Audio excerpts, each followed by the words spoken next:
Baik, selamat pagi semua Bapak Ibu. Selamat pagi Pak. Baik, salam sejahtera bagi kita semua. Shalom Yahoo. Baik, pada kesempatan ini kita akan mengikuti penerapan budaya positif oleh calon guru penggerak Bapak Fatwa Sosial Nahana di SD Negeri 07811 Sisara Hili Susua. Sebelum kita masuk pada rangkaian kegiatan kita, yang saya hormati Ibu Kepala Sekolah, yang saya hormati narasumber calon guru penggerak Bapak Fatwa Sosial Nahana, yang saya hormati Bapak Ibu Guru. Baik, pada kesempatan ini kita akan mengikuti kegiatan penerapan budaya positif di sekolah nanti yang akan dipaparkan oleh calon guru penggerak Kabupaten Nias Selatan oleh Bapak Fatwa Sosial Nahana. Dan sebelum kita masuk pada rangkaian acara, dan pertama-tama puji syukur kepada Tuhan Yang Maha Kuasa atas berkat dan rahmat kepada kita, sehingga pada kesempatan ini kita bisa berkumpul dalam melakukan kegiatan pada hari ini. Pertama, adapun rangkaian acara yang kita laksanakan pada hari ini adalah kata pengantar oleh moderator, kedua doa pembuka, ketiga menyanyikan lagu nasional, keempat penyampaian materi oleh calon guru penggerak, dalam hal ini Bapak Fatwa Sosial Nahana, nanti ruang diskusi baru penutup. Langsung saja tiba kita pada acara berikutnya, yaitu doa pembuka yang dipandu oleh Ibu Kalaya. Kepada Ibu kami berikan waktu.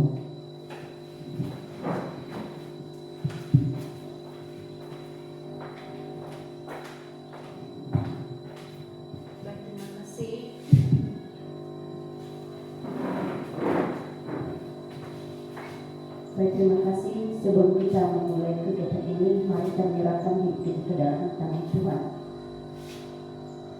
Mari kita berdoa. Tuhan Allah Bapa kami yang Maha Baik, kembali kami bersyukur kepada-Mu ya Bapa, di mana dari pagi hari Tuhan telah menolong kami, mengizinkan kami untuk menghirup udara yang segar. Terlebih-lebih Tuhan, kami ada di tempat ini, bahkan di dalam ruangan ini. Kami tahu itu karena izin Tuhan kepada kami, sehingga kami masih bisa beraktivitas.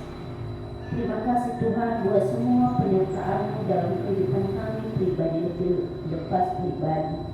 Terlebih-lebih ya Tuhan, Engkau tahu apa tujuan kami di tempat ini, yaitu tentang penyebaran budaya positif di lingkungan sekolah. Ya Tuhan, ajarlah kami dengan kuasa Roh Kudus-Mu, sehingga pertemuan ini Tuhan bisa bermanfaat bagi kami semua. Terlebih-lebih kepada narasumber Bapak Fatwa Sosial Nahana, calon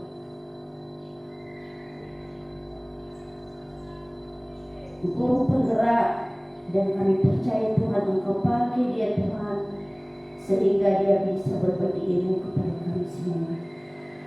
Ampuni juga kami ya Tuhan dari segala kekurangan kami, dari kesalahan kesilapan kami, baik sengaja maupun tidak sengaja, agar jangan menjadi penghalang berkat-Mu dalam pribadi kami masing-masing. Inilah doa kami ya Tuhan. Kami serahkan seluruh kegiatan kami ini dari awal, pertengahan sampai akhir, dan kami percaya Tuhan Engkau akan menyertai dan memberkati kami. Di dalam nama Yesus kami telah berdoa dan mengucap syukur. Amin.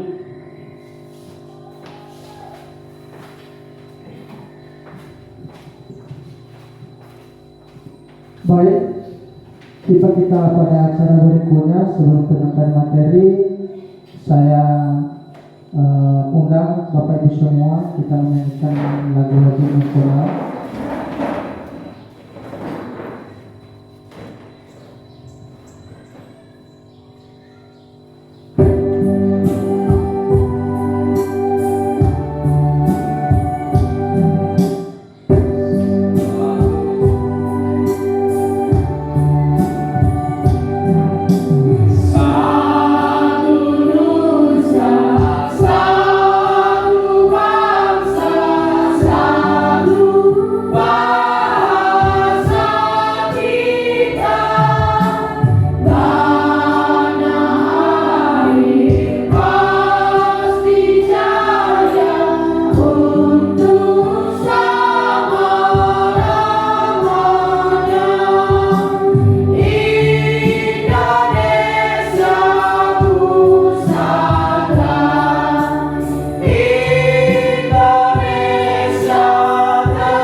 Ya, bisa duduk kembali.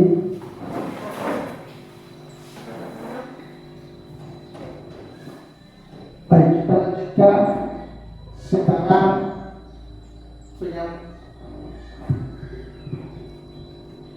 penyampaian materi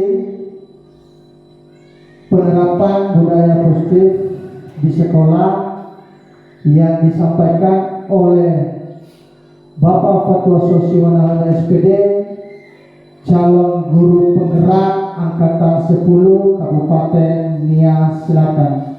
Kepada beliau kami berikan waktu.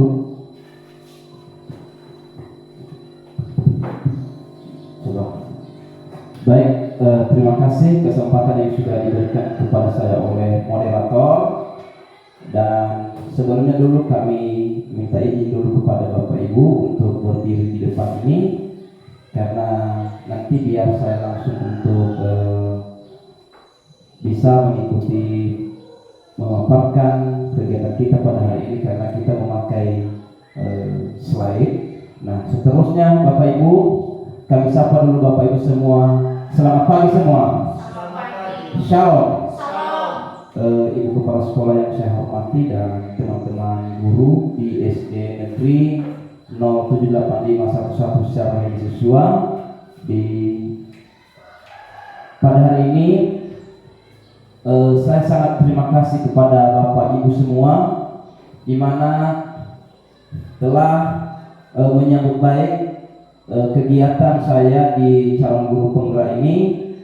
Nah, artinya Bapak Ibu, kami yakin bahwa kerjasama yang sudah dilakukan kepada kami pada hari ini sangat akan menjadi momen kami di hari-hari berikutnya untuk mendukung kegiatan kita di sekolah kita ini.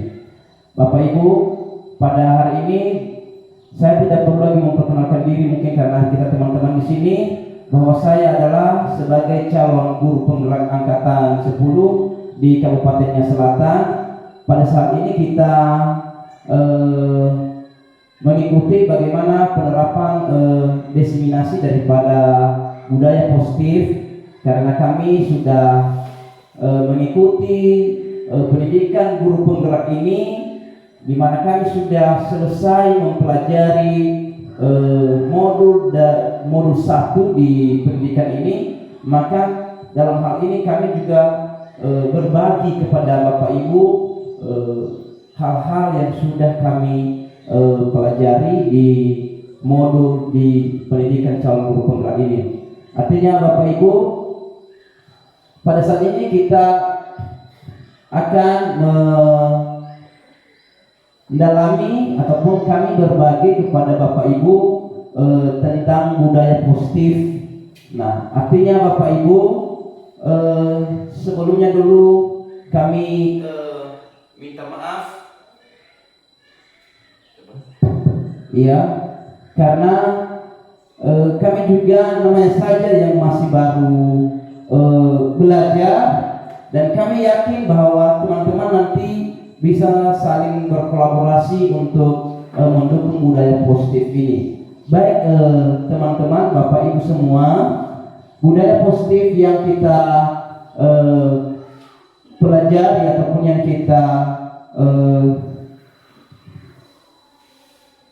ketahui hari ini.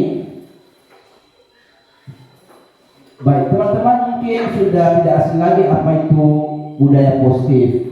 Budaya positif itu adalah nilai-nilai keyakinan-keyakinan dan kebiasaan-kebiasaan di sekolah yang berpihak pada peserta didik, agar peserta didik dapat berkembang menjadi pribadi yang kritis, penuh hormat dan bertanggung jawab.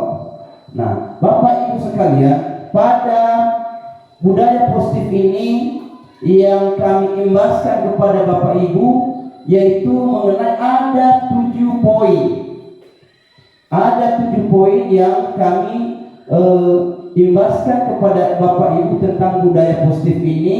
Nanti yang pertama adalah perubahan paradigma belajar, kedua disiplin positif, ketiga kebutuhan dasar manusia, keempat motivasi perilaku manusia, kelima posisi kontrol manusia, keenam keyakinan keras, dan yang terakhir nanti yaitu segitiga restitusi. Nah, artinya Bapak Ibu, kami mengharapkan selama penimbasan ini, penerapan ini, kami harapkan Bapak Ibu fokus dulu sementara waktu, karena ini adalah hal yang baik untuk kita laksanakan di sekolah kita di dalam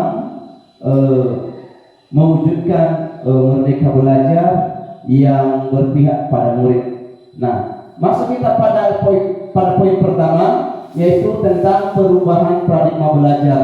Nah, artinya mungkin kita bertanya di dalam hati Bapak Ibu, apakah itu pembelajaran paradigma baru?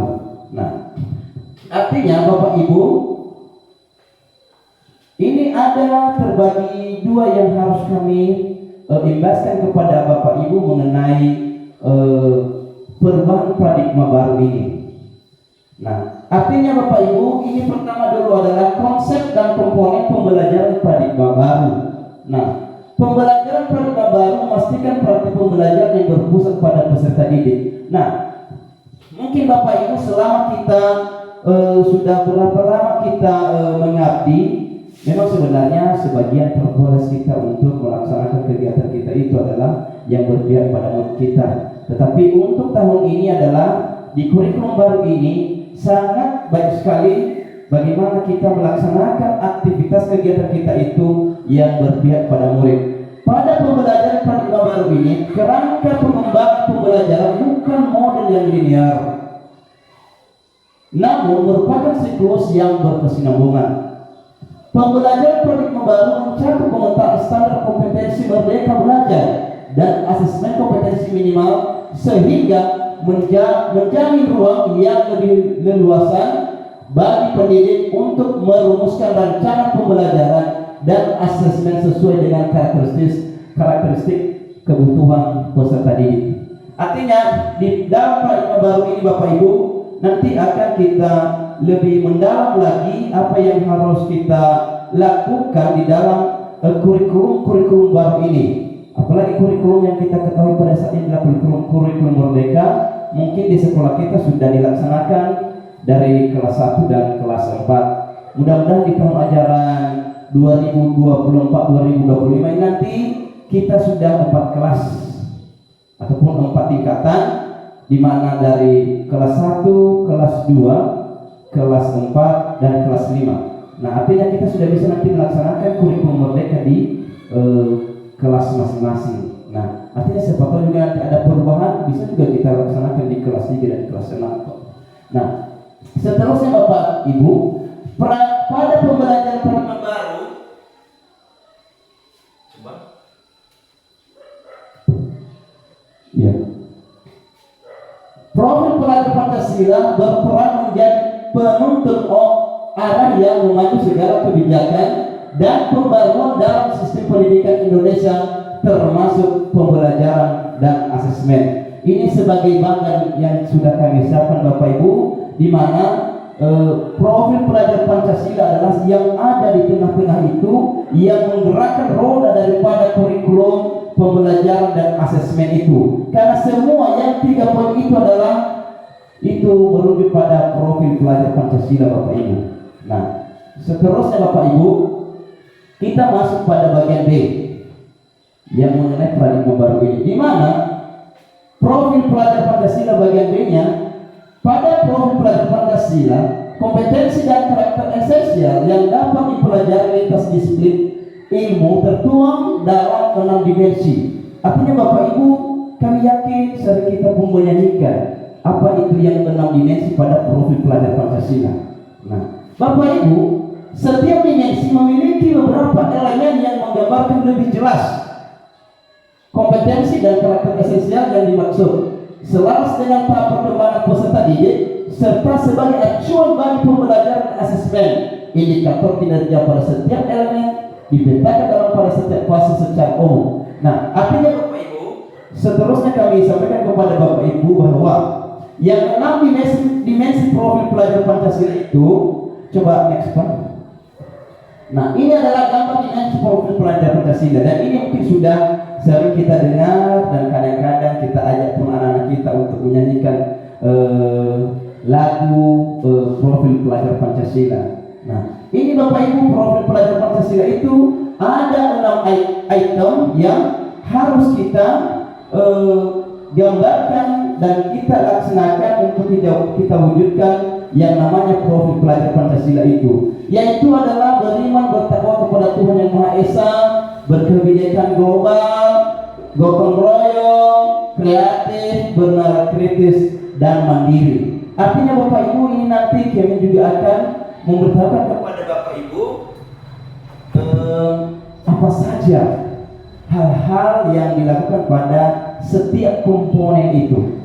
Nah, artinya pertama, beriman bertakwa kepada Tuhan Yang Maha Esa dan berakhlak mulia. Artinya pada poin yang pertama ini Bapak Ibu, artinya mungkin seperti pada sila Pancasila itu, yang pertama sekali istilahnya adalah ketuhanan Yang Maha Esa. Dan mungkin juga pada profil pelajar Pancasila ini juga yang diutamakan. Artinya kegiatan kurikulum di profil pelajar Pancasila ini tetap berada di naungan sila Pancasila. Nah, pelajar Indonesia yang beriman, bertakwa kepada Tuhan Yang Maha Esa dan berakhlak mulia adalah pelajar yang berakhlak dalam hubungannya dengan Tuhan Yang Maha Esa. Ia memahami ajaran agama dan kepercayaan serta menerapkan pemahaman tersebut dalam kehidupannya sehari-hari. Artinya, ini adalah merujuk ataupun berpihak kepada murid kegiatan kita ini, Bapak Ibu. Nah, mungkin hal-hal yang dilakukan untuk beriman dan bertakwa ini, dan saya perhatikan di sekolah kita sudah menerapkan bagaimana anak-anak bisa beriman, bagaimana anak-anak bisa bertakwa kepada Tuhan. Di mana wujudnya dulu, setiap akhir bulan kita melaksanakan ibadah.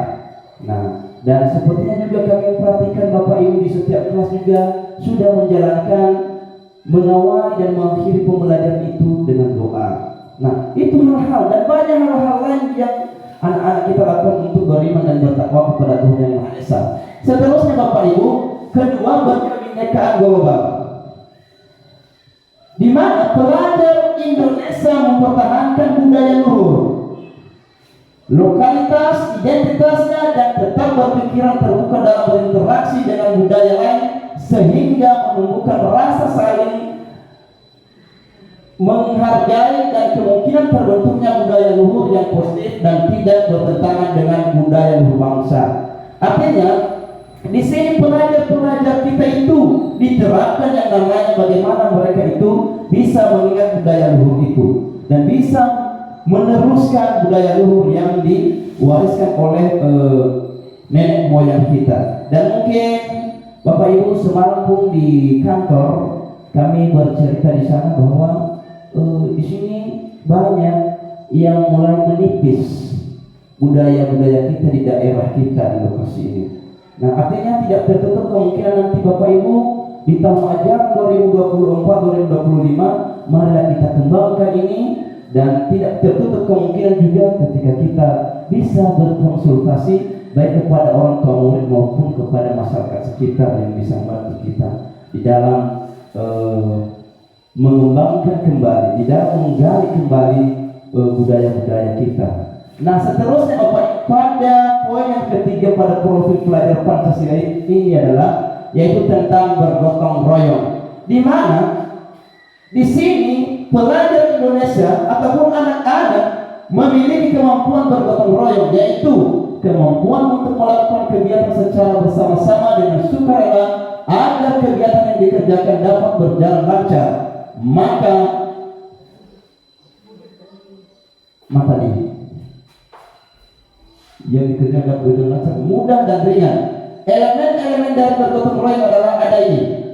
Artinya bergotong royong itu terkadang kepikiran kita bergotong royong mungkin hanya bekerja di ladang. Karena ini budaya kita di sini adalah bergotong royong itu ada bahasa Jawa namanya fakulik, fatanaluo. Nah, artinya Bapak Ibu bergotong royong ini boleh juga hal itu, karena gotong royong itu adalah mencapai sesuatu hal dengan bersama-sama.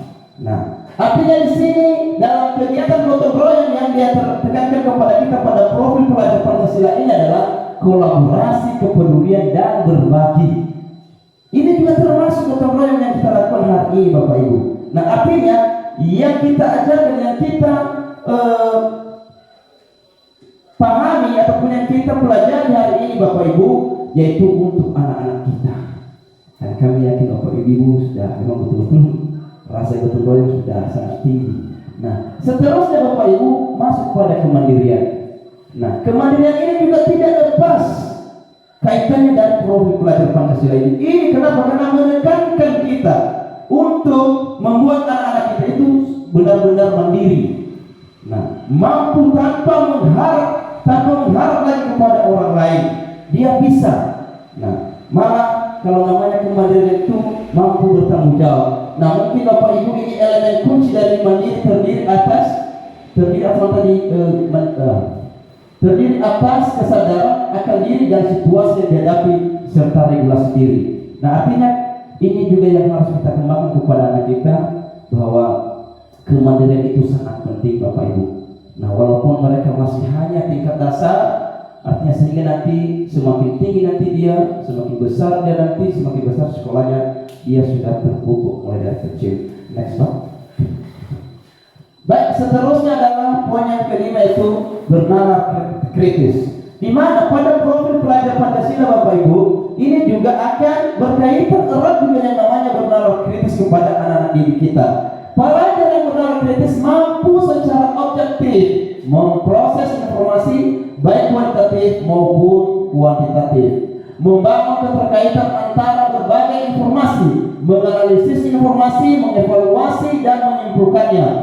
Nah, elemen-elemen dari bernalar kritis adalah ini: memperoleh dan memproses informasi dan gagasan, menganalisis dan mengevaluasi, penalaran, reflektif, pemikiran dan proses berpikir, serta mengambil keputusan. Artinya Bapak Ibu, ini juga tidak lepas dari enam poin itu memang tetap berkesinambungan.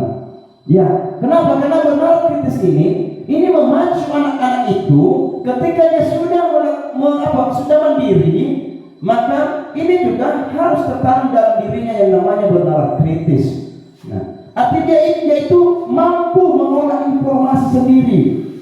Nah, dia langsung terjun di dalamnya, bukan hanya sekedar mendengarkan, tapi dia juga harus melakukan dan mengolah segala sesuatu informasi yang dia terima ataupun yang dia ketahui.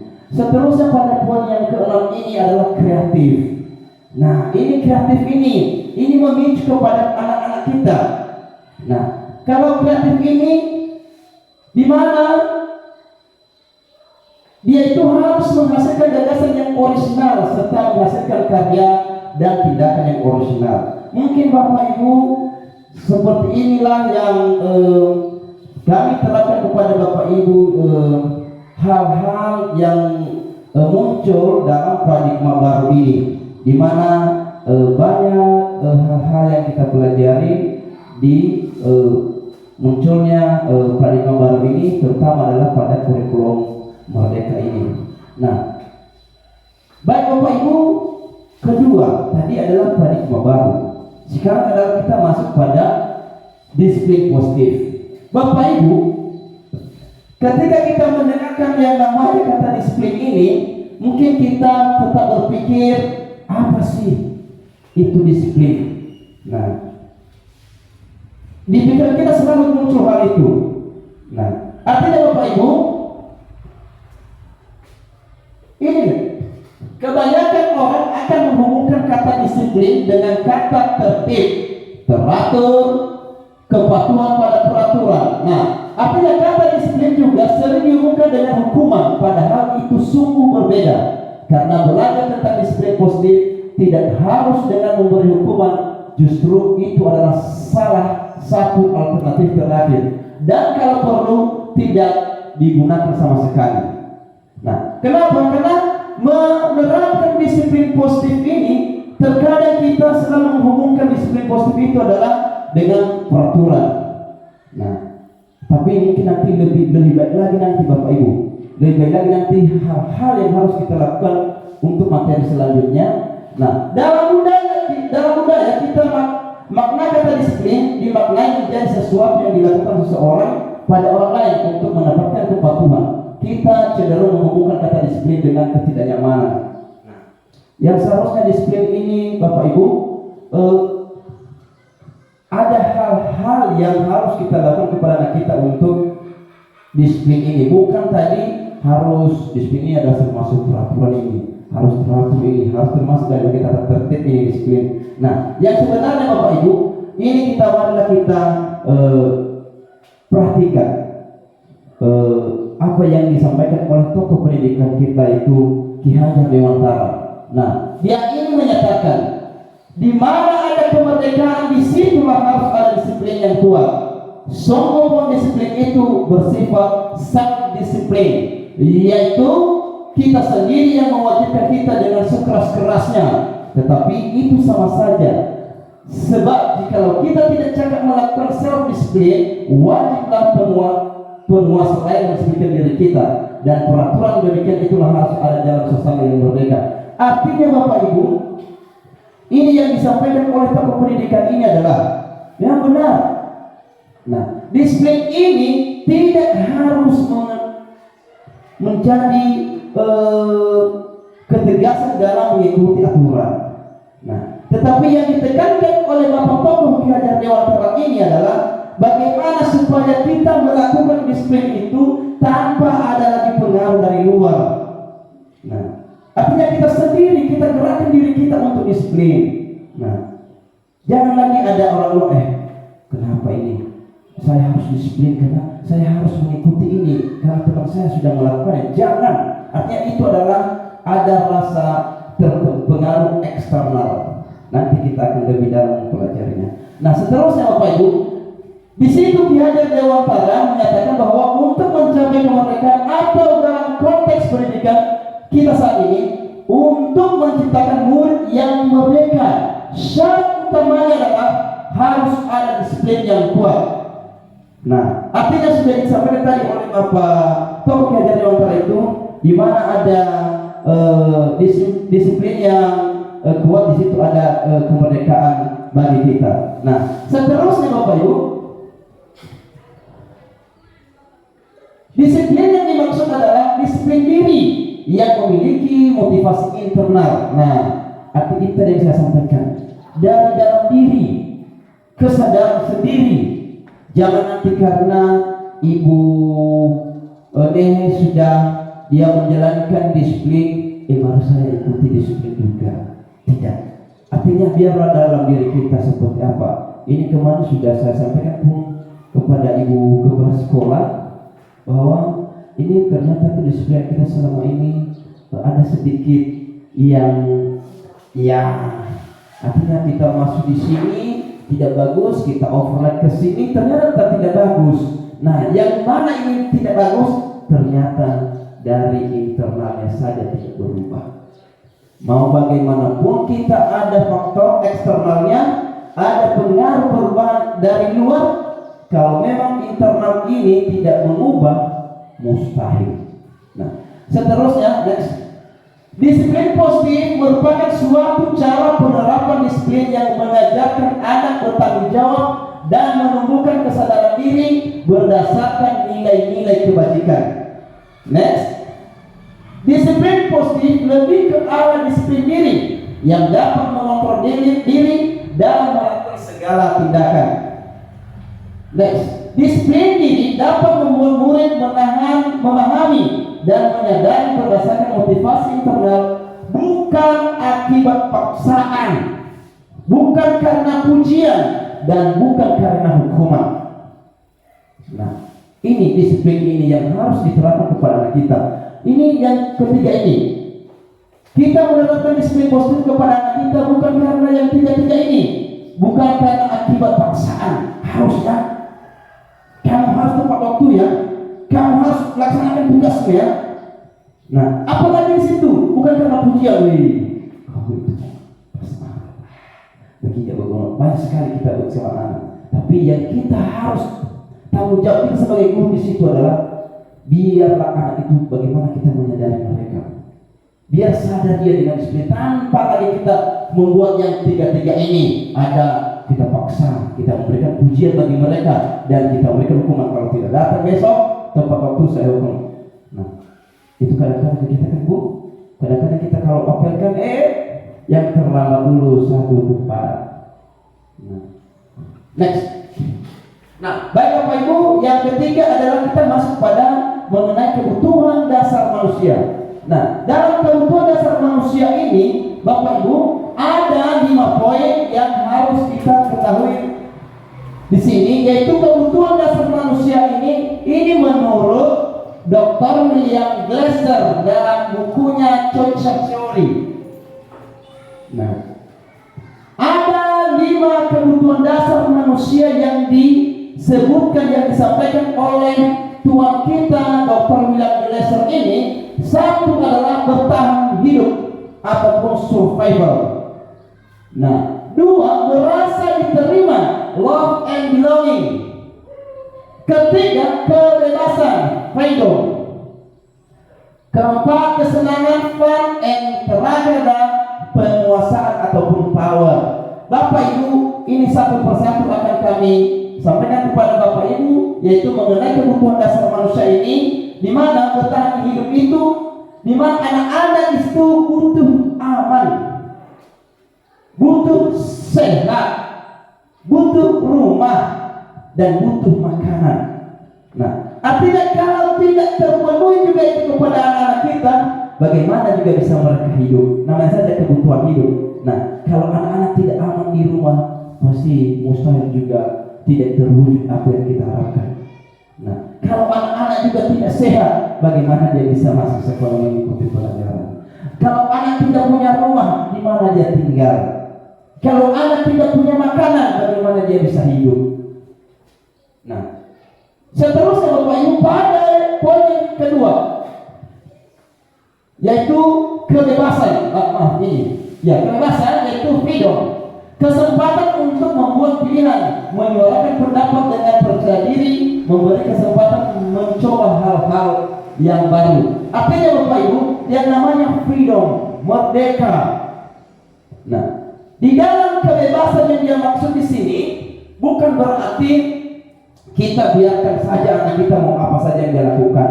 Tetapi kebebasan di sini adalah kita tidak lari pada filosofi diajar di antara bahwa kita adalah menuntut murid. Kita itu adalah menuntut murid. Sebenarnya banyak asumsi sebelumnya bahwa murid itu, siswa itu yang baru masuk di kelas 1 itu katanya kertas kosong ikan bulat. Kadang-kadang mereka itu kertas putih. Jangan seperti itu, kita sudah salah. Sudah salah sebenarnya kita di situ. Nah, yang sebenarnya anak-anak itu bukan kosong. Mereka ada ada tetapi masih buram, masih samar. Tetapi siapa yang menebarkannya adalah kita. Nah, kita yang menebarkannya. Mereka itu semua yang ada sama mereka bisa melakukannya, tetapi kita harus menuntun dan menebarkan kertas-kertas itu. Nah, seterusnya Bapak Ibu, merasa diterima, love and belonging.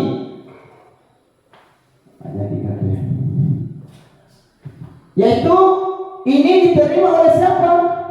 Oleh teman, apalagi keluarga, teman kerja, dan kelompok di mana kita bergabung. Nah, artinya coba kalau kita tidak disenangi orang. Nah, itu kebutuhan kita juga Bapak Ibu. Contohnya, Pak Bulele kami berteman, contohnya tidak berteman kami lewat cuek-cuek saja. Nah, apakah nyaman kita di tempat itu? Tentu tidak. Keluarga, kalau keluarga kita tidak mencintai kita, selalu dimarah-marahi, dimarah-marahi terus anak-anak. Bagaimana perasaan anak-anak? Nyaman nggak di rumah? Tentu tidak. Apalagi ini kalau kelompok, kalau teman kerja ini anak-anak masih belum ini berimbas kepada mungkin kepada kuliah di situ ataupun anak SMA di situ, karena mereka itu sudah bisa bekerja. Nah, kalau anak SD mungkin tidak berguna bagi mereka itu, dan kelompok di mana kita bergabung juga termasuk tidak anak-anak. Nah, artinya hal-hal itulah yang memang kita juga memberikan kepada anak kita love and belonging. Nah, seterusnya Bapak Ibu, kesenangan, yaitu fun. Kesenangan siswa dalam belajar itu adalah hal paling penting untuk membuat siswa semakin termotivasi memenuhi kebutuhannya. Nah, ini karena pada paradigma baru ini kegiatan kita adalah berpihak pada murid. Nah, ini terutama yang diusahakan adalah kesenangan. Anak-anak itu bahagia dalam mengikuti pelajaran. Nyaman dia kepada gurunya untuk mengikuti pelajaran.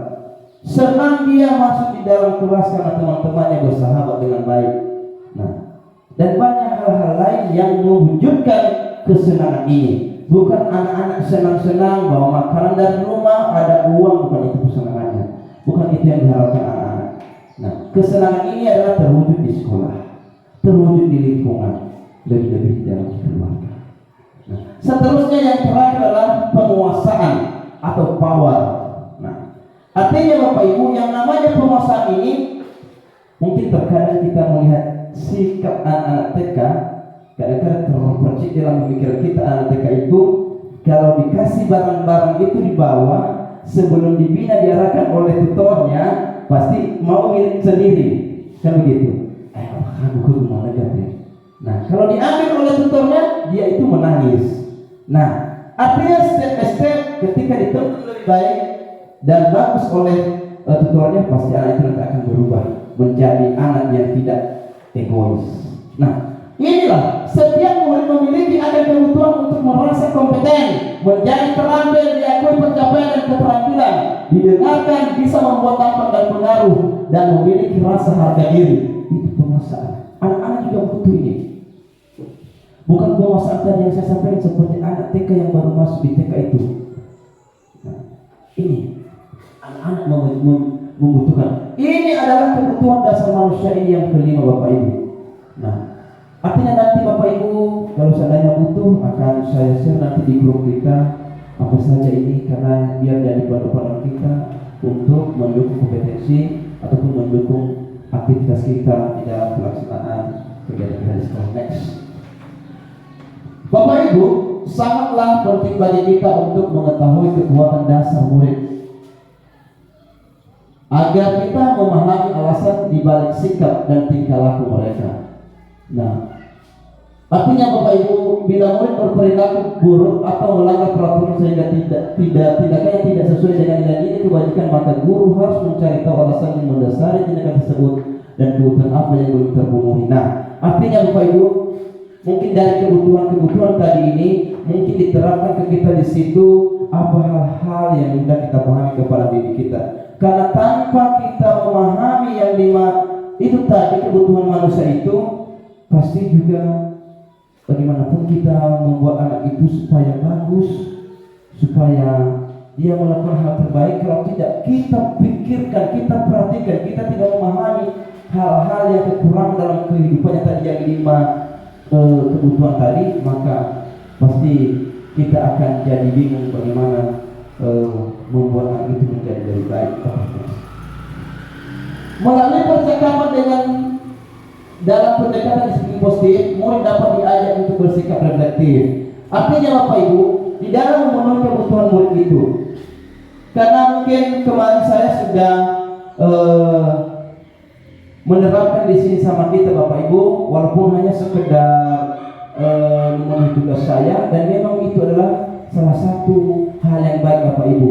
Nah, artinya sekiranya anak-anak itu dalam keadaan melanggar sesuatu, maka kita tidak perlu menindas ataupun kita memvonisnya dengan keras. Nah, artinya Bapak Ibu, kita harus dulu pahami. Nah, kita harus dulu mengerti keadaannya. Kenapa bisa seperti ini? Kenapa kamu? Apa yang harus kamu lakukan supaya bisa kamu ini? Nah, Bapak Ibu, nah, artinya jika guru mengabaikan perilaku murid-murid, maka perilaku tersebut akan berpengaruh pada suasana kelas yang kurang kondusif dan akan berpengaruh pada tujuan pendidikan itu sendiri. Artinya ketika kita tidak memahami anak dengan baik, kita tidak mengenal background mereka, latar belakang mereka, pasti berpengaruh pada pendidikan mereka, berpengaruh pada pengetahuan mereka. Mau bagaimanapun kita pintar-pintar untuk berdiri depan kelas mengajar dengan baik, ketika kita tidak memahami anak, sudah jelas itu mustahil. Anak paling diam di tempat dan pikiran kemana-mana, dibilang selesai sudah selesai. Nah, artinya dia tidak fokus sebenarnya dengan gurunya. Nah, kalau kita sudah memahami kebutuhan anak, apalagi di modul 2 ini nanti kami akan mempelajari yang namanya pembelajaran berdiferensiasi. Nah, artinya bagaimana pembelajaran berdiferensiasi itu? Mungkin kapan-kapan kita berbagi Bapak Ibu. Nah, bagaimana memahami kebutuhan anak itu. Nah, oke, next. Sekarang adalah masuk kita pada budaya positif yang keempat, yaitu mengenai motivasi perilaku manusia. Kalau tadi adalah kebutuhan manusia, ini adalah motivasi perilaku manusia. Nah, Bapak Ibu, artinya motivasi perilaku manusia ini menurut Diani dosen ada 3, yaitu pertama, untuk menghindari ketidaknyamanan atau hukuman. Nah, kedua, untuk mendapatkan imbalan atau penghargaan dari orang lain. Dan ketiga adalah untuk menjadi orang yang mereka inginkan dan menghargai diri sendiri dengan nilai-nilai yang mereka percaya. Oke. Nah, artinya Bapak Ibu, ketiga poin tadi itu yang kita ketahui. Nah, yang kita ketahui tadi, coba dulu back dulu, yaitu untuk menghindari ketidaknyamanan ini ataupun ada hukuman, memberikan imbalan, nah, menghargai diri sendiri dengan nilai-nilai mereka percaya. Next. Nah, artinya ini adalah menjadi pertanyaan dalam diri kita Bapak Ibu. Bagaimana cara kita sebagai guru untuk menanamkan disiplin positif yang positif ini? Nah, menanamkan budaya positif yang positif ini, yang 3 tadi, kepada murid kita. Nah, artinya jangan lagi ada hukuman, jangan lagi ada imbalan. Nah, jangan lagi ada puji-pujian tadi. Nah, bagaimana kita menerapkan itu Bapak Ibu? Nah, ini Bapak Ibu, silakan kita perhatikan. Saat guru memahami ketiga motivasi perilaku manusia, maka guru dapat memilah motivasi perilaku apa yang ada pada diri murid. Artinya Bapak Ibu, kita sebagai guru yang seharusnya setiap kegiatan yang kita lakukan itu, kita selalu melakukan diagnostik awal. Diagnostik awal itu Bapak Ibu, yaitu ada istilah yang namanya pretest. Kita dulu harus mengetahui anak-anak kita untuk lebih awal.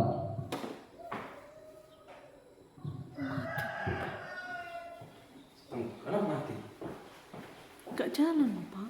Hah? Caranya? Jalan aja kayak gitu. Ini? Oh iya. baru ngomongin script. Oke, next. Nah, yang apa itu nanti saya potong. Terus apa itu ya? Lihat dulu Pak. Jika murid memiliki motivasi perilaku untuk menghindari ketidaknyamanan atau hukuman dan untuk mendapatkan imbalan atau penghargaan, maka motivasi yang ada pada diri anak masih berasal dari eksternal. Nah, artinya kalau anak-anak masih mengharapkan hal-hal ini, kalau anak-anak masih terjadi dilakukan hal ini, maka itu adalah tekanan bagi mereka masih eksternal, bukan dari dalam diri. Nah, artinya Bapak Ibu, apa yang kita harapkan di sini kepada kita? Nah, apa upaya kita? Yaitu untuk dapat menemukan motivasi internal dalam diri siswa kita. Dakwah Bapak Ibu. Nah, dakwah saya ketika ada di pikiran anak-anak itu suka pujian, suka diberi penghargaan, baru mereka melakukan harus dihukum. Jangan kita kikis itu dalam diri anak kita. Nah, apa yang kita lakukan di sini adalah, dalam menemukan motivasi internal ini, sebaiknya sebagai seorang guru harus berusaha menghindari hukuman. Nah, itu Bapak Ibu. Kita harus menghindari itu untuk menumbuhkan ini kepada anak kita. Nah, jangan kita biasakan mereka berpikir, ketika saya tidak melakukan ini, saya akan dihukum.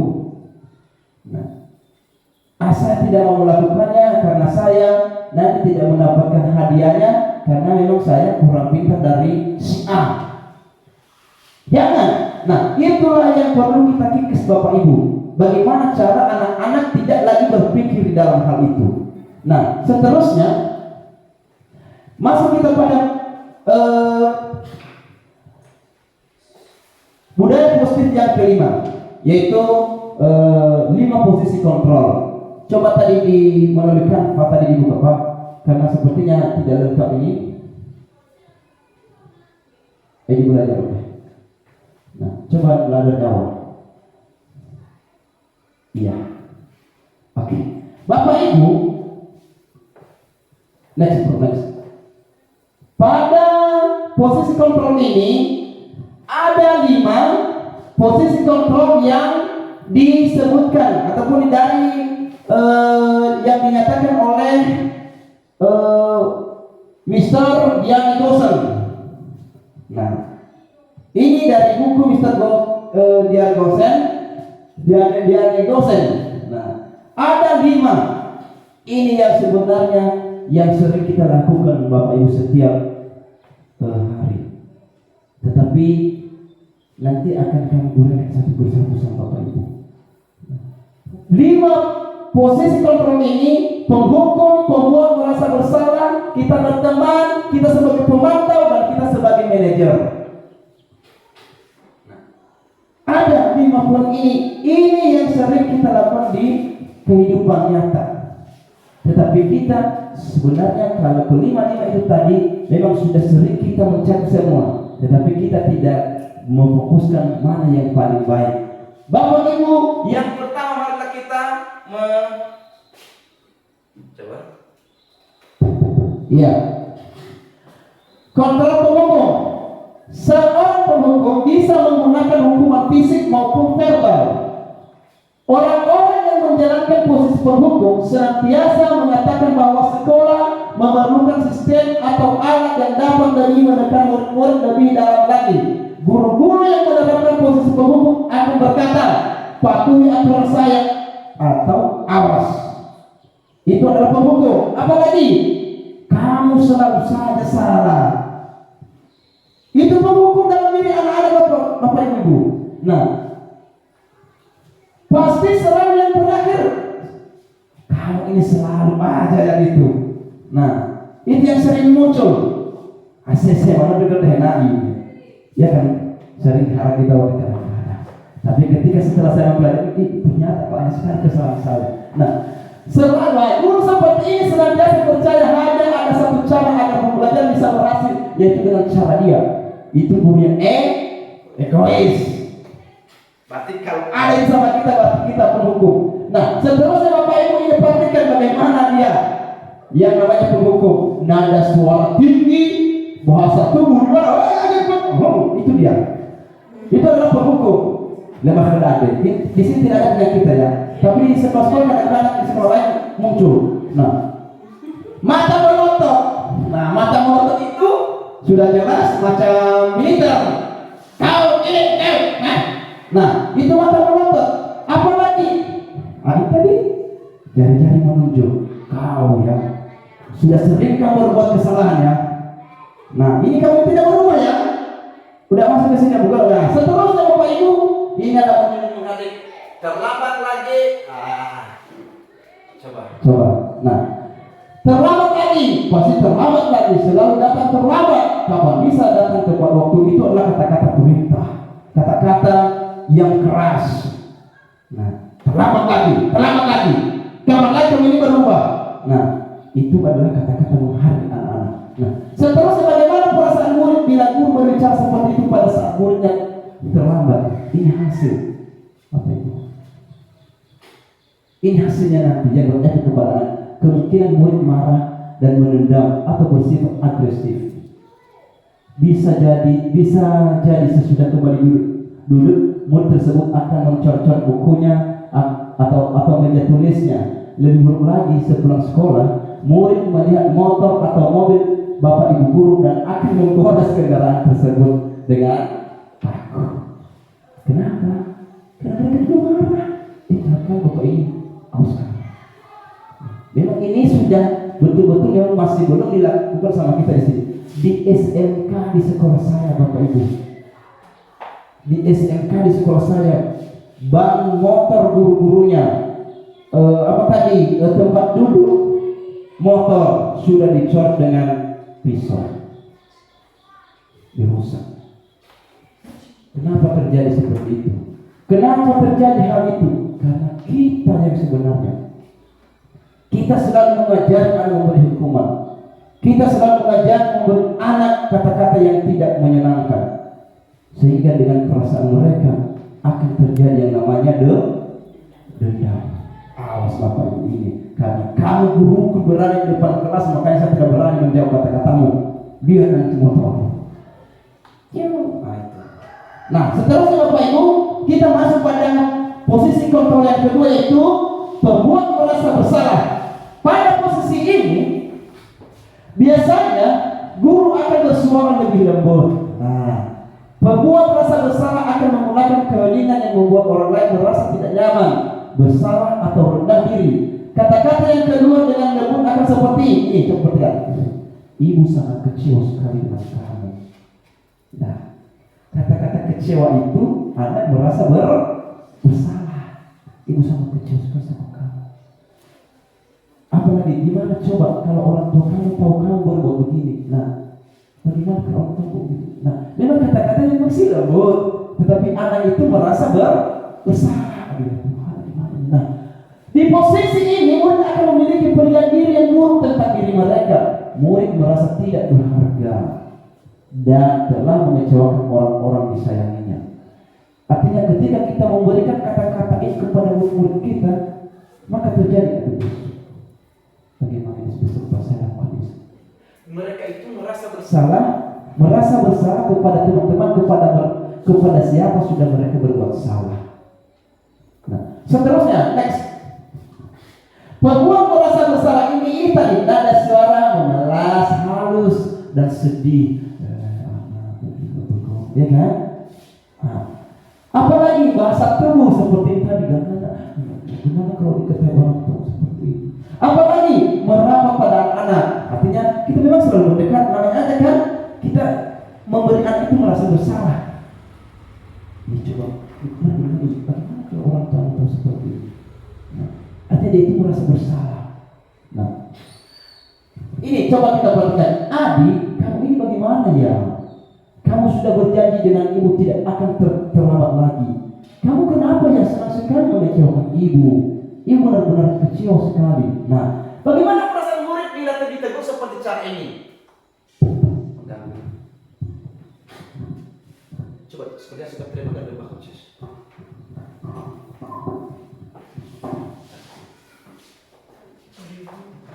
Beda.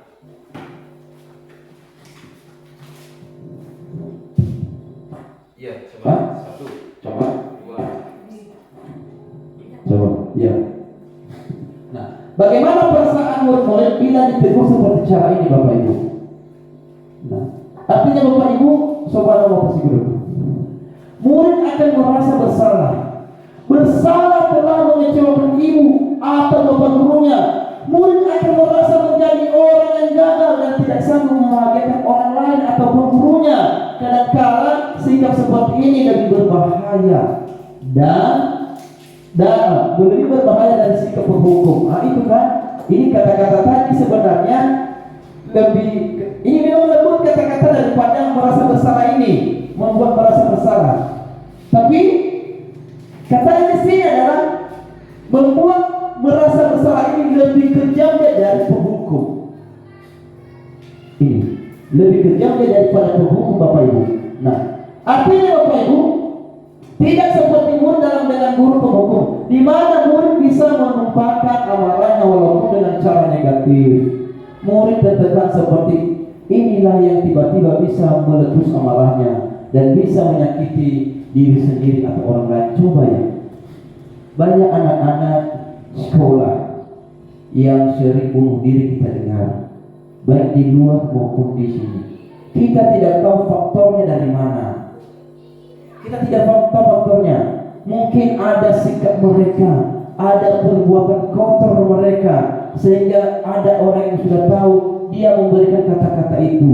Coba kalau seperti ini nanti diketahui apa yang kamu tahu. Sehingga dengan rasa yang ada di dalam pemikirannya, ya Tuhan, aku sudah bersalah ini, aku tidak senang lagi, orang tua tidak senang lagi jadinya sama saya. Dia membunuh diri. Itu yang terjadi pada anak. Nah, seterusnya Bapak Ibu, kita masuk pada kontrol yang ketiga, yaitu kontrol teman. Namanya teman, artinya sahabat. Nah, ini guru pada posisi ini tidak akan menyakiti murid-murid, namun akan tetap berupaya mengontrol murid melalui persuasi. Posisi teman pada guru bisa negatif ataupun positif. Positif di sini berupa hubungan baik, ya betul. Kalau namanya teman kan, anak-anak itu berakrab dengan kita, bersahabat dengan kita. Positif di sini berupa hubungan baik yang terjadi antara guru dan murid. Guru di posisi teman menggunakan hubungan baik dan humor untuk mempengaruhi seseorang. Ini kadang-kadang terjadi sama saya ini. Tenang saja nunggu. Nah, namanya kan itu merasa teman. Apa ini dekat sama saya di lagu tidak? Nah, apa efeknya nanti apa yang ada? Nah, ini coba dulu kata-katanya. Ayo bantulah. Ayo bantulah dan apa ya? Nah, artinya sahabat dengan sahabat. Apa lagi? Ayo ingat tidak bantuan Bapak selama ini. Artinya ayo ingat tidak bantuan Bapak selama ini.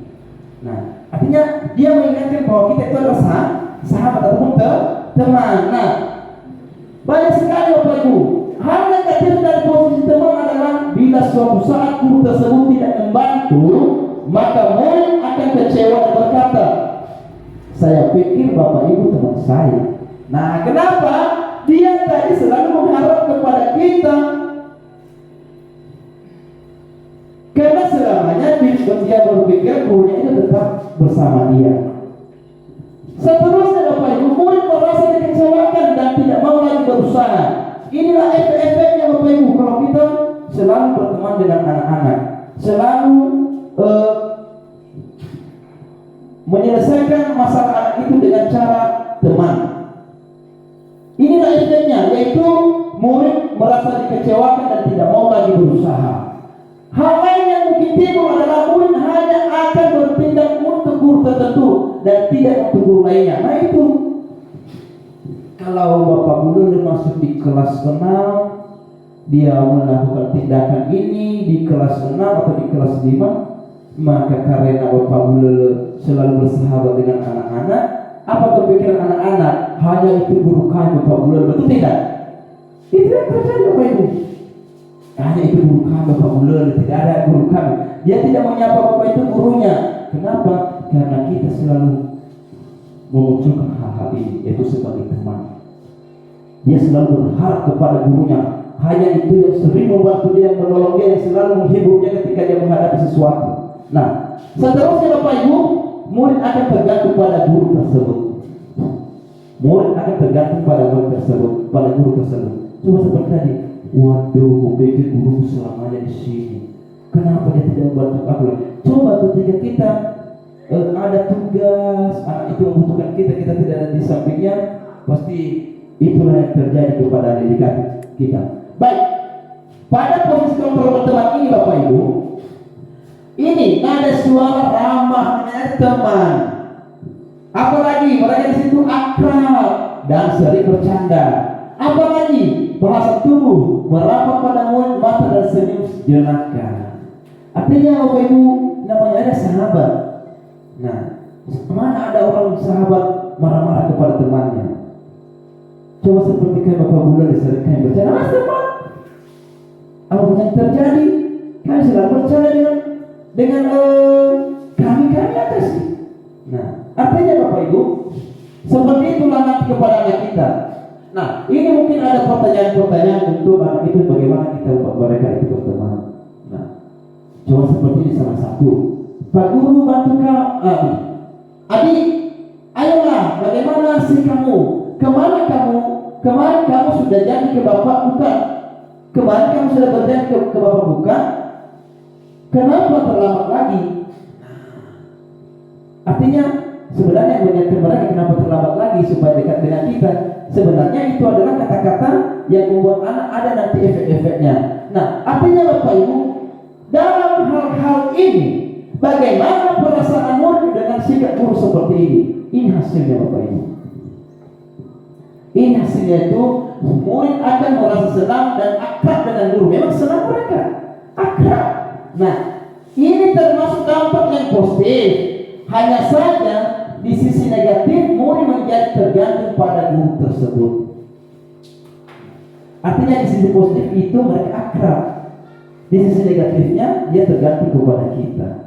Nah, seterusnya Bapak Ibu, masuk kita pada posisi keempat, yaitu kontrol pemantau. Nah, ini sering pemantau ini biasanya kepada pimpinan, ya kan? Nah, pemantau saya dulu. Nah, memantau berarti mengawasi. Pada saat kita mengawasi, kita bertanggung jawab atas perilaku orang-orang yang kita awasi. Posisi pemantau berdasarkan pada peraturan-peraturan dan konsekuensi dengan menggunakan sanksi atau konsekuensi. Nah, artinya Bapak Ibu, di dalam yang namanya pemantau ini, seorang pemantau sangat mengadakan penghitungan, catatan, data yang dapat digunakan sebagai bukti atas perilaku seseorang. Nah, artinya namanya saja pemantau. Nah, ada hal-hal yang dia bawa, yang dia pegang. Oh, ini nggak salah ini, begini. Nah, akhirnya ini ada termasuk dalam diri kita. Nah, yang jadi pemantau kita. Seterusnya Bapak Ibu, posisi pemantau sendiri berawal dari teori stimulus respon, yang menunjukkan tanggung jawab guru dalam mengontrol murid. Nah, artinya pemantau dalam hal ini bukan pemantau seperti pimpinan atau atasan. Ini kita. Nah, bagaimana kita memantau anak-anak kita?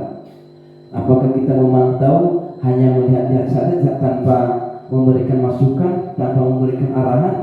Nah, seterusnya Bapak Ibu, next. Pemantau ini nada suara datar, bahasa tubuh yang formal. Ini percakapan contoh daripada pemantau ini. Mari kita membaca. Guru berbicara, ya, adik, coba kamu jam berapa kita memulai? Apa kata adik? Tahu Pak. Guru, kamu terlambat 15 menit. Apakah kamu sudah mengerti konsekuensi yang harus dilakukan bila terlambat? Apa kata adik? Pak, saya harus tinggal kelas pada jam istirahat nanti dan mengerjakan tugas ketertinggalan saya. Apa dibilang guru lagi? Ya, benar. Nanti pada saat jam istirahat, kamu harus tinggal di kelas untuk menyelesaikan tugas yang tertinggal tadi. Saya tunggu. Nah, ini kata-kata ini sebenarnya adalah hanya sebentuk sistem pemantau. Dia tidak mengontrol anak itu menyelesaikan tugas yang dibebankannya.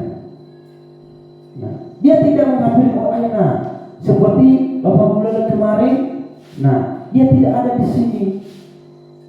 Dia lihat anaknya tidak mengerjakan tugasnya, tidak mengikuti ujian UKK, maka dipanggilnya di kantor dan dikasih di sampingnya.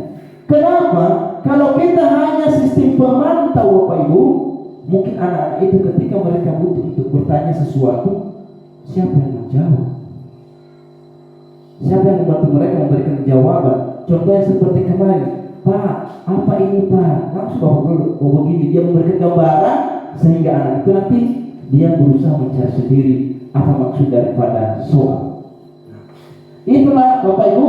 Nah, seterusnya Bapak Ibu, control manager. Ini adalah posisi kontrol yang terakhir, control manager. Posisi terakhir, manager, adalah posisi di mana guru berbuat sesuatu bersama dengan murid, mempersilahkan murid mempertanggungjawabkan perilakunya, mendukung murid agar dapat menemukan solusi atas permasalahannya sendiri. Nah, ini adalah posisi manajer, Bapak Ibu. Nah, seorang manajer telah memiliki keterampilan di posisi teman maupun pemantau, dan dengan demikian bisa jadi di waktu-waktu tertentu kembali kepada kedua posisi tersebut bila diperlukan. Namun bila kita menginginkan murid-murid kita menjadi manusia yang merdeka, mandiri dan bertanggung jawab, maka kita perlu mengacu kepada prestasi manajer. Nah, Bapak Ibu, ini yang kami terapkan di sini adalah posisi manajer ini adalah kita memberikan leluasa kepada anak-anak. Kita itu tidak memberikan posisi kontrol tadi yang dari sebelum manajer ini. Kita memberikan leluasa kepada mereka, itulah posisi manajer. Bagaimana anak-anak itu mempertanggungjawabkan perbuatannya itu? Bagaimana anak-anak itu mencari solusi dari yang sudah dilakukan itu? Kita bertanya kepada dia, kita mengingatkan dia. Nah, seterusnya, next Pak. Nah, apa yang kamu meyakininya? Nah, artinya ini pertanyaan. Tugas seorang manajer bukan untuk mengatur perilaku seseorang. Nah, tugas manajer itu bukan mengatur perilaku seseorang. Kita memilih murid untuk dapat mengatur dirinya. Nah, artinya seorang manajer bukannya memisahkan murid dari kelompoknya, tapi mengembalikan murid tersebut ke kelompok dengan lebih baik dan kuat. Artinya Bapak Ibu, maksudnya di sini adalah untuk memanajer anak-anak itu adalah terkadang kalau kita memanajer anak itu seperti apa yang saya lakukan kemarin di kantor itu waktu saya ambil sampel Bapak Ibu, ketika saya panggil, bukan arti saya tidak mau membina dia di sini. Kenapa? Supaya teman-temannya juga tidak tahu sikapnya. Supaya teman-teman juga tidak mereka berpikir, nanti dikasih kita solusi oleh Bapak, makanya kita panggil dia di kantor, di tempat tertentu, ataupun pada saat jam istirahat, artinya tinggal jadi ruangan. Itu yang dilakukan di sini. Nah, ini manajer ini nada suara tulus, bahasa tubuh tidak kaku, mendekat ke murid. Nah, ini coba kita perhatikan percakapan mereka Bapak Ibu. Ini guru mengatakan, Adi, apakah kamu mengetahui jam berapa sekolah dimulai? Kata Adi, tahu Pak, jam 7. Guru, ya. Jadi kamu terlambat. Kira-kira bagaimana kamu akan memperbaiki masalah ini? Ini dia. Ini kira-kira bagaimana kamu memperbaiki masalah ini? Si Adi juga terlambat. Dia, guru itu memberikan kesempatan ke Adi. Bagaimana solusi untuk memperbaiki ini? Nah, seterusnya Bapak Ibu, Adi berkata, saya bisa menanyakan teman saya Pak. Artinya itu solusi yang dilakukan oleh si Adi. Nah, saya terlambat mungkin begini Pak, dan akan saya cari solusi kepada teman-teman saya Pak. Nah, artinya kita memberikan leluasa kepada mereka supaya mereka itu berbuat salah dan mereka bisa bertanggung jawab menyelesaikan perbuatan mereka juga. Nah, seterusnya Bapak Ibu, next aja Pak, ini sudah. Pada posisi manajer, maka suara guru sebaiknya tulus, tidak perlu marah, tidak perlu meningkatkan suara. atau meninggikan suara, apalagi menunjuk-nunjuk jari ke murid, berkaca pinggang atau bersikap seolah-olah menyesal. Nah, ini tidak boleh kita buat sebagai seorang manajer. Nah, tidak boleh kita tunjuk-tunjuk, tidak boleh begini tangan kita. Nah, artinya macam apa kita di situ raja, kamu ini juga. Nah, seterusnya Bapak Ibu, tidak boleh kita bersikap kata menyesal. Nah, itu seorang manajer. Nah, fokus ada pada murid, bukan untuk membahagiakan guru atau orang tua. Murid sudah mengetahui adanya suatu masalah dan sesuatu perlu terjadi. Bila guru mengambil posisi pemantau, guru akan mengembalikan tanggung jawab pada muridnya untuk mencari jalan keluar permasalahan. Apa yang terjadi? Tentu dengan bimbingan guru. Nah, artinya Bapak Ibu, ini adalah posisi manajer. Nah, apa tadi dari keempat poin sebelumnya mungkin beda dengan posisi ini. Nah, ini yang menjadi pertanyaan kita Bapak Ibu. Menurut Bapak Ibu, dari kelima posisi kontrol yang kita pelajari, yang mana baiknya kita gunakan Bapak Ibu? Apakah sebagai penghukum, sebagai pembuat merasa bersalah, sebagai teman, sebagai apa tadi yang sebagai teman, sebagai tadi yang tadi Pak, ya pemantau dan manajer. Kelima posisi kontrol ini Bapak Ibu, yang mana sebenarnya posisi yang kita lakukan. Nah, artinya Bapak Ibu, posisi yang kita lakukan sebaiknya adalah posisi manajer. Ini posisi manajer ini Bapak Ibu. Ini yang terbaik kita lakukan. Nah, kenapa posisi manajer Bapak Ibu? Karena posisi manajer tadi memberikan kesempatan ataupun leluasa kepada anak untuk menyelesaikan masalah itu dengan caranya sendiri.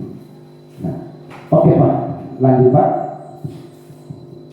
Kenapa? Karena guru sebagai manajer berbuat sesuatu, bersama murid, mempersiapkan murid, mempertanggungjawabkan. Yang itu tadi sudah saya katakan Bapak Ibu, bahwa guru itu adalah bukan sebagai penghukum. Jangan kita tawarkan sebagai teman kepada anak.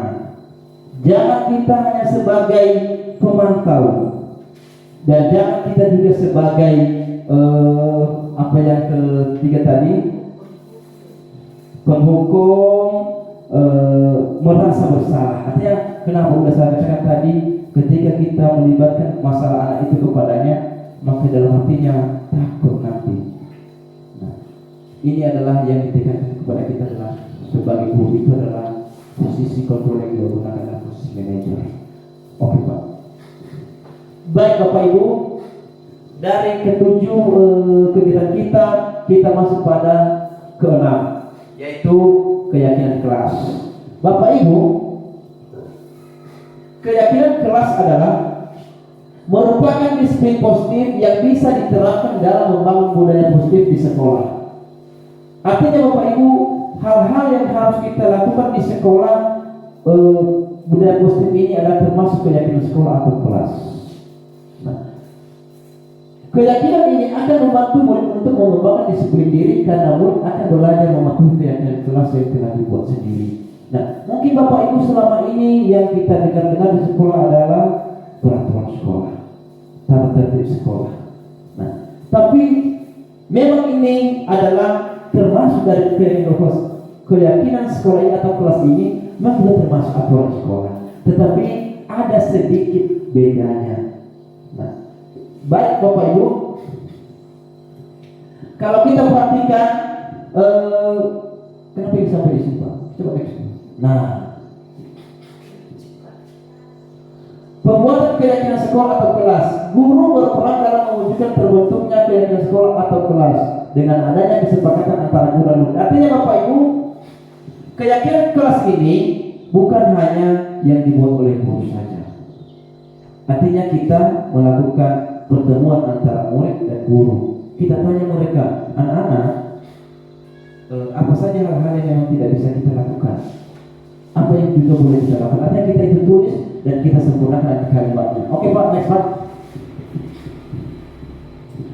Prosedur pembentukan keyakinan sekolah atau kelas. Ini ada 7 poin prosedur pembentukan keyakinan sekolah ini.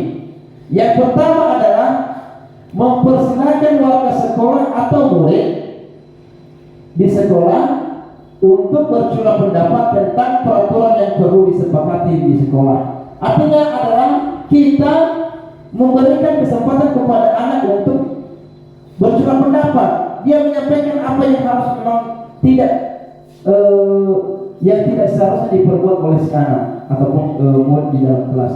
Kedua, mencatat semua masukan-masukan para murid.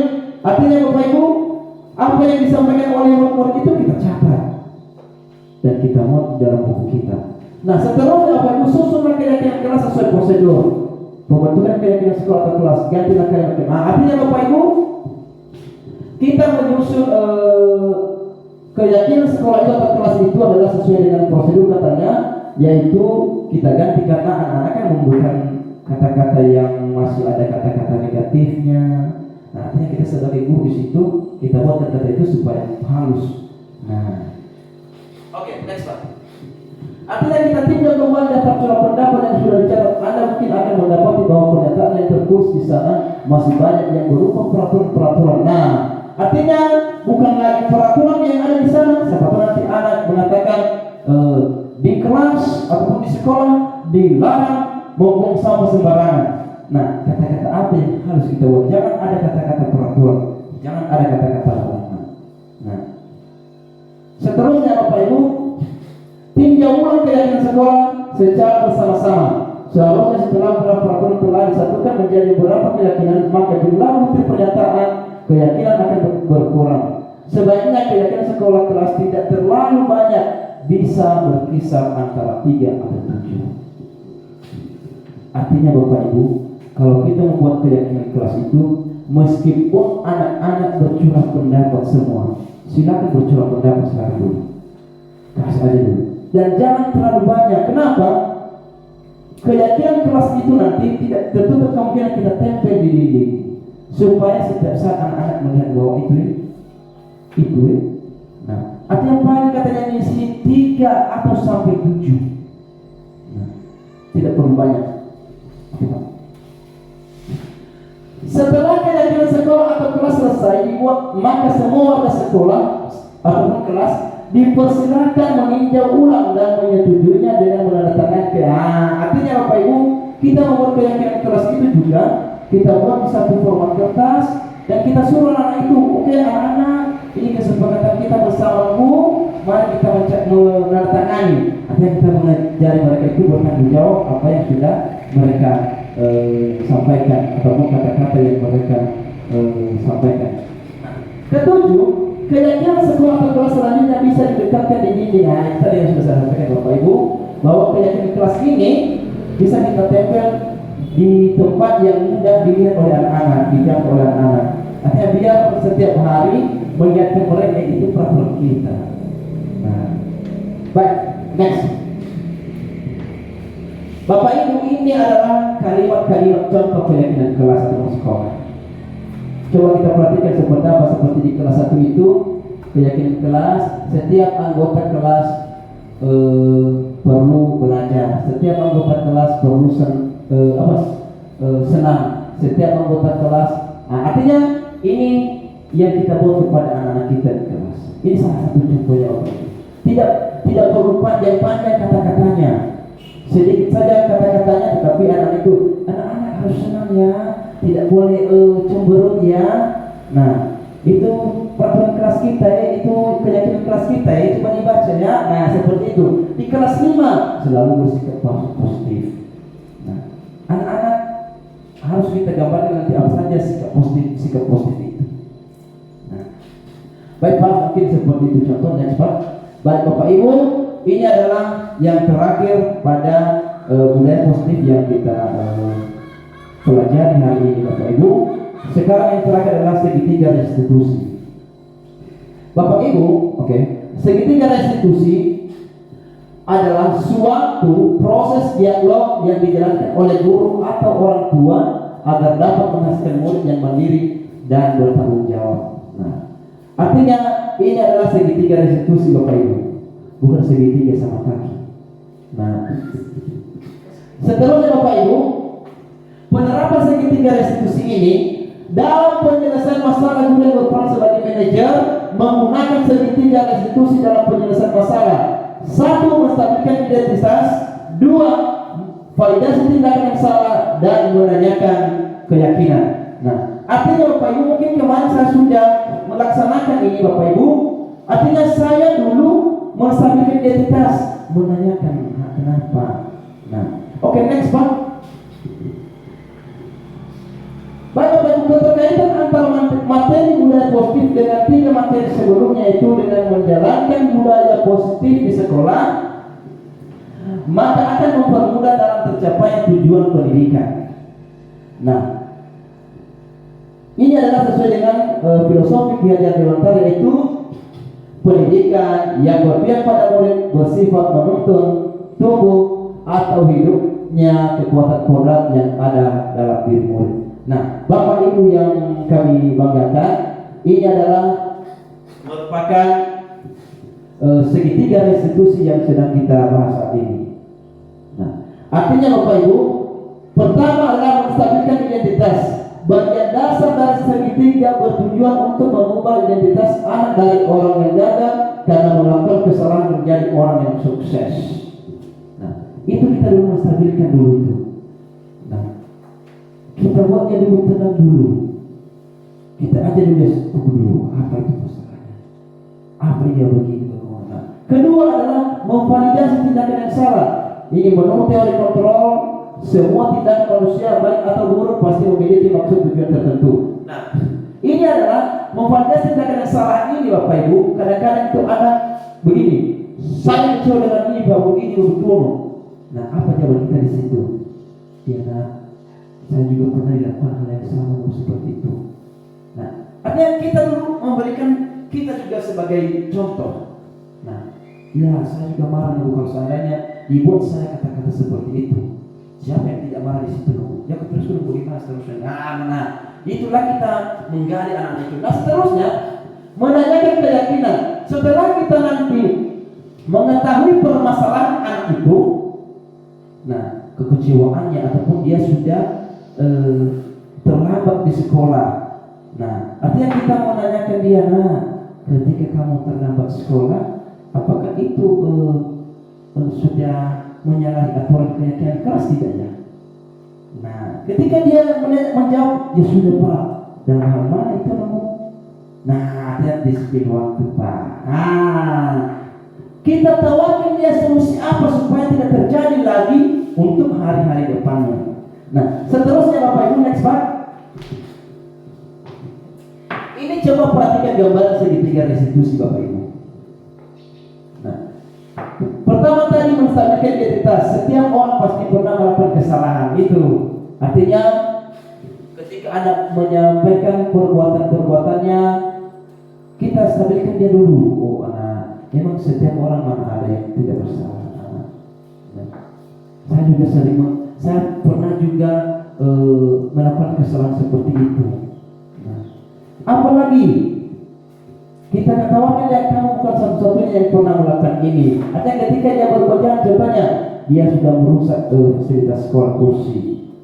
Nah, artinya ketika dipanggil di kantor, kita bina dia, dia menyampaikan kesalahan itu, maka kita memberi contoh juga. Artinya anak-anak, kamu juga bukan hanya kamu yang melakukan itu. Nah, saya juga sudah pernah melakukan waktu saya kecil kok. Nah, artinya nanti pada validasi tindakan ini nanti, inilah hal-hal yang harus kita tawarkan kepada mereka. Kamu tentu punya alasan mengapa melakukan itu kan? Nah, kamu memecahkan kursi itu ada alasan tertentu kan? Ada Pak, ini sudah pukulnya tadi aku Pak begini berkono ya kan? Nah, itu biasa. Ataupun hal-hal yang lain yang dilakukan anak. Adakah cara yang lebih efektif untuk mendapatkan apa yang kamu butuhkan? Itu kita tawarkan kepada anak.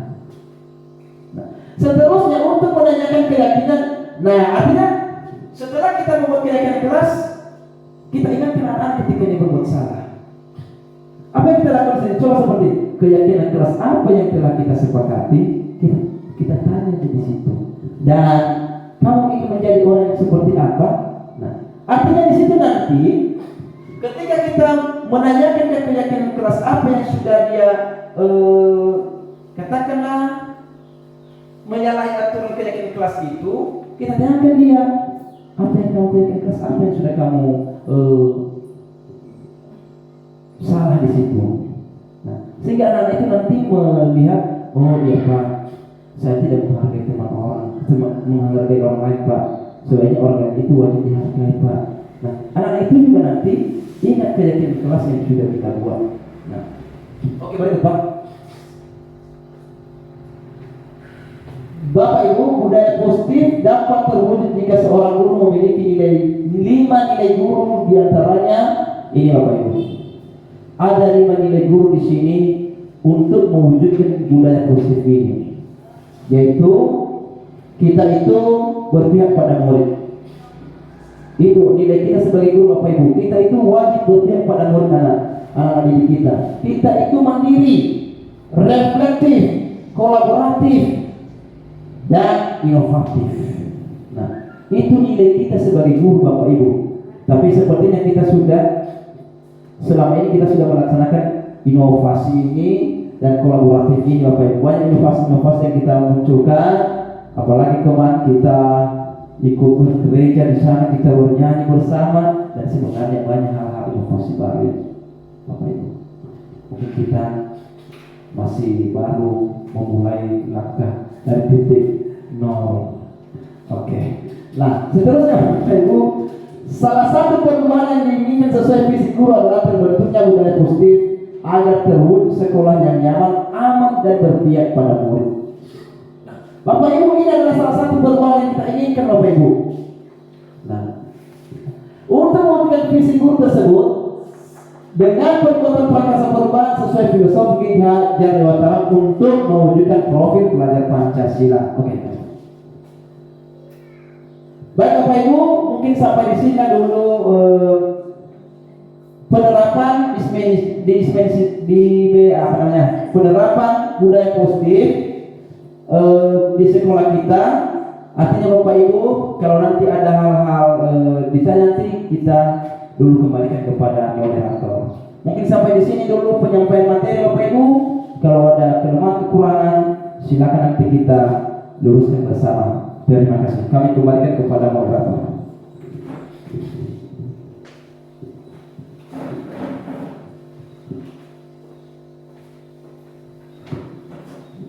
Baik,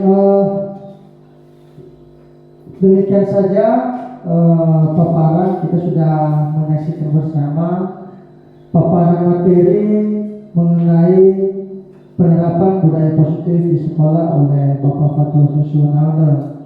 Dan tentu pada penyampaian materi ada berbagai ilmu yang telah kita dapatkan, dan jika seandainya nanti ada yang perlu ditanyakan, maka kita akan masuk pada ruang diskusi. Sebelum kita masuk pada ruang diskusi, mari kita ice breaking dulu Bapak Ibu, biar lebih suasananya terasa lebih baik lagi. Saya undang Bapak Ibu semua untuk berdiri. Coba kita lakukan ice breaking.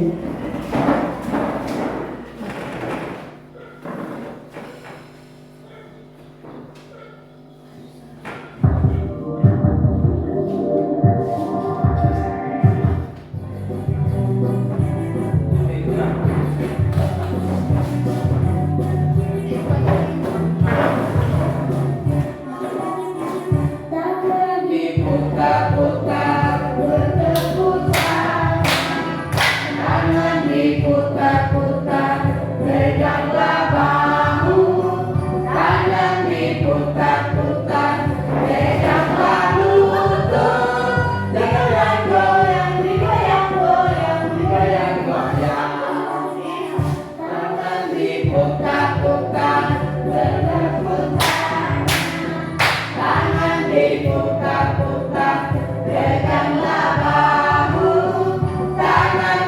diputar-putar, bernama lutut, digoyang-goyang, digoyang-goyang, digoyang-goyang, diputar-putar, diputar ke atas, diputar-putar, diputar ke bawah, diputar-putar, diputar ke kanan, diputar-putar, diputar ke kiri. Oke, Pak. Silakan duduk kembali.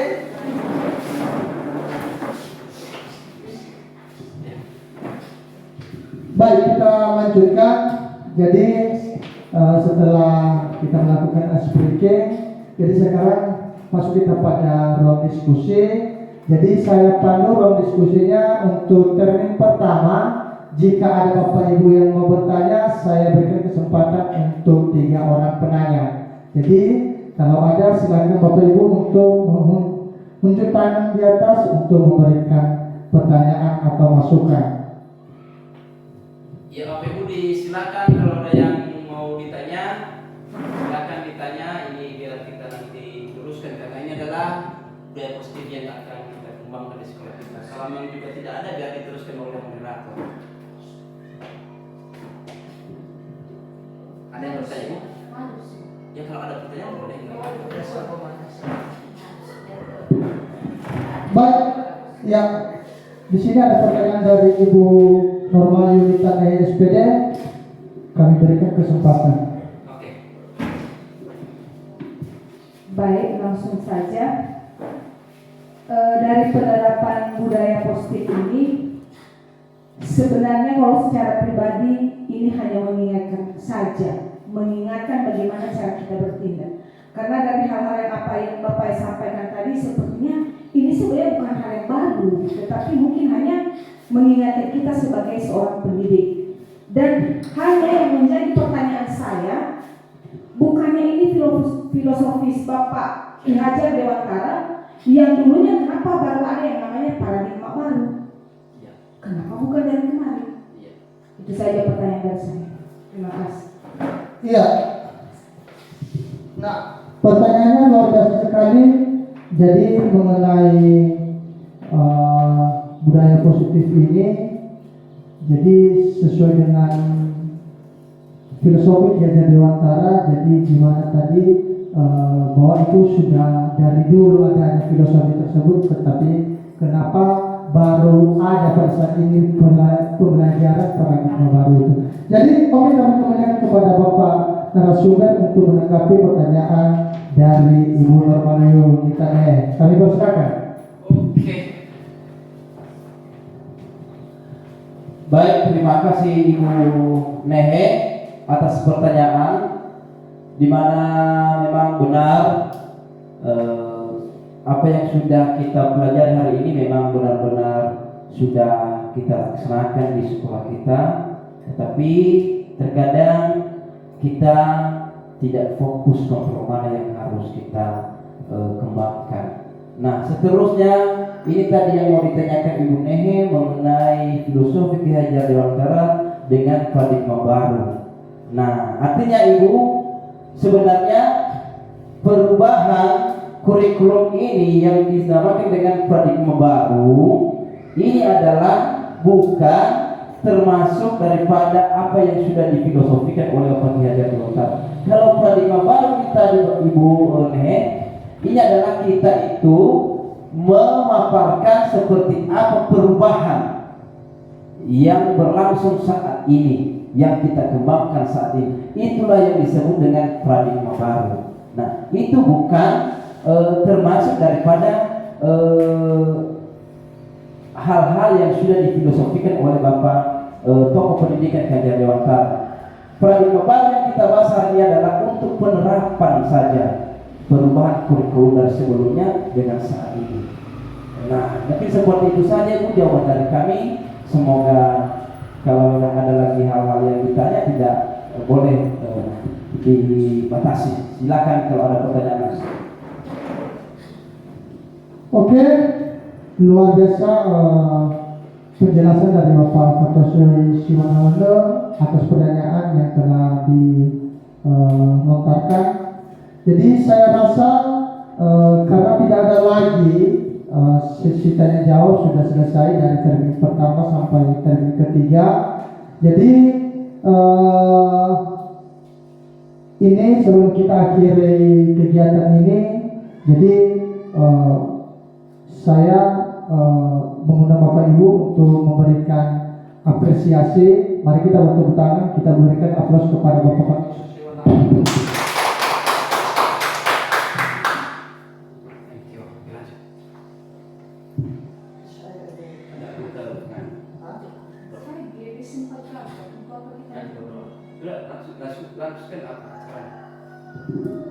Ya, karena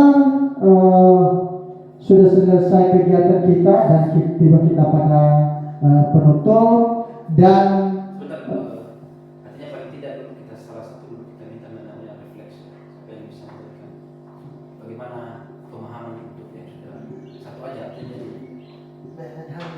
mungkin ibu apa ibu Wakasek. Oke, sebelum kita akhiri kegiatan dan alangkah lebih baiknya jika materi yang telah dipaparkan oleh narasumber pada hari ini kita bisa merefleksikannya. Jadi kami mohon salah satu di antara Bapak Ibu guru untuk memberikan refleksi tentang penerapan budaya positif yang telah kita ikuti pada hari ini. Baik, kepada Ibu Kalaria, Ibu Kristina Laya SPD kami berikan waktu untuk memberikan refleksi. Baik, terima kasih. Kami pribadi sangat berterima kasih atas kegiatan yang dilakukan oleh calon guru penggerak oleh Bapak Fatosuri Siwandono pada hari ini.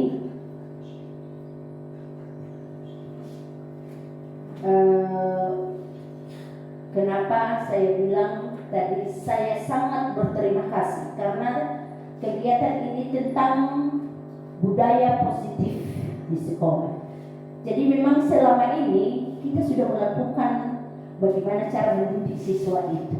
Namun terkadang tanpa kita sadari ada 5 poin tadi yang harus kita lakukan sebagai guru dalam mendidik siswa itu. Kita merasa yang kita lakukan selama ini kadang hanya sebagai penghukum, sebagai teman, dan bahkan sebagai pengantar. Kita tidak menyadari itu. Tetapi dengan kegiatan pada hari ini, saya sendiri baru sadar rupanya yang kita lakukan selama ini itu juga membuat siswa itu tertekan. Ya, jadi dengan kegiatan ini mudah-mudahan ke depan kita bisa menerapkan ini pada siswa, bagaimana seharusnya kita memperlakukan siswa itu, apakah sebagai teman atau kita sebagai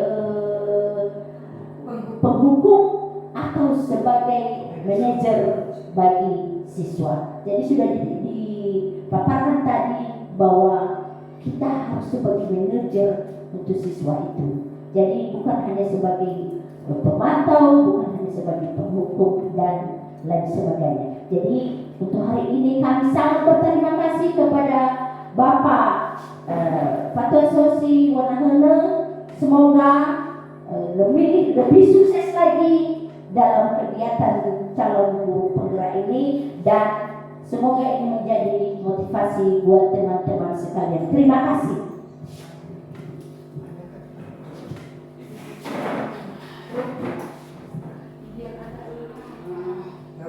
Terima kasih. Sambil berdoa udah tadi singkat kok. Oke, karena salah satu dari antara Bapak Ibu guru telah memberikan refleksi, jadi sekali lagi dulu mari kita berikan aplaus kepada Bapak Fatosuri Siwandono. Oke, masuk kita pada kata penutup yang disampaikan oleh Ibu Marcelina Durung. Kepada Ibu kami persilakan.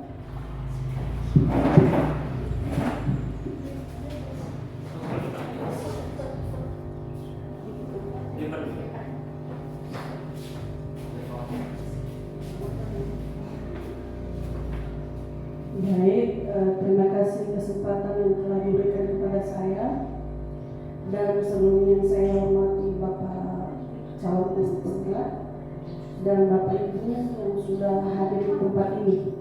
Saya sapa kita semua, Shalom.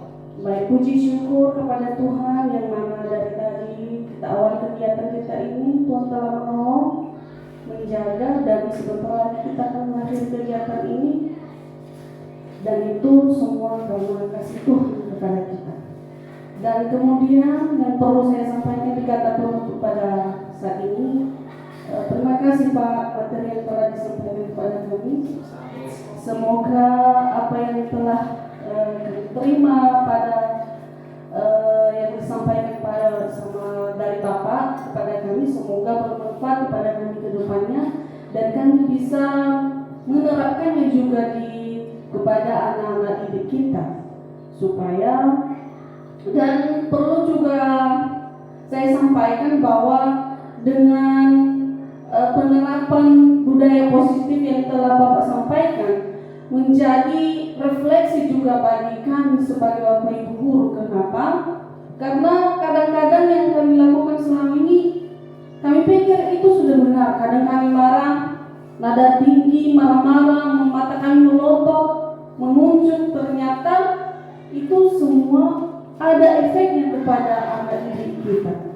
Jadi terima kasih Pak, sangat luar biasa materi yang Bapak sampaikan kepada kami. Jadi itu saja yang perlu saya sampaikan dalam kata penutup pada saat ini, dan saya sampaikan Yahoo.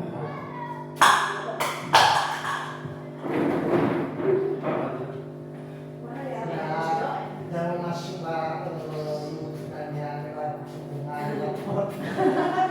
Oke. Dan sebelum kita berpisah-pisah di tempat ini, mari kita berdoa. Tuhan Yesus yang Maha Baik, kami kembali memuji dan memuliakan nama-Mu Tuhan, dan kami sangat bersyukur kepada-Mu karena Engkau telah menolong kami dari awal pertengahan hingga kami akan mengakhiri pertemuan kami.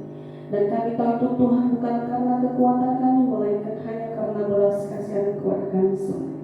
Tuhan Yesus, kiranya apa yang telah kami terima dengan penerapan budaya positif yang disampaikan oleh Bapak Fatwa Suswono menjadi bekal bagi kami Bapak Ibu guru untuk menyampaikan dan menerapkan kepada anak-anak didik kami di kemudian hari. Terima kasih Bapak. Di dalam nama Tuhan Yesus kami telah berdoa dan mengucap syukur, bersama kita katakan amin.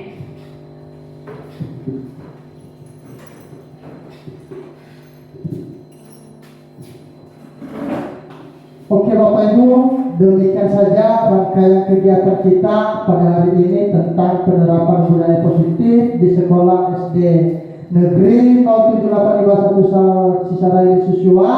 Dan akhir kata saya ucapkan terima kasih. Yahoo. Salam.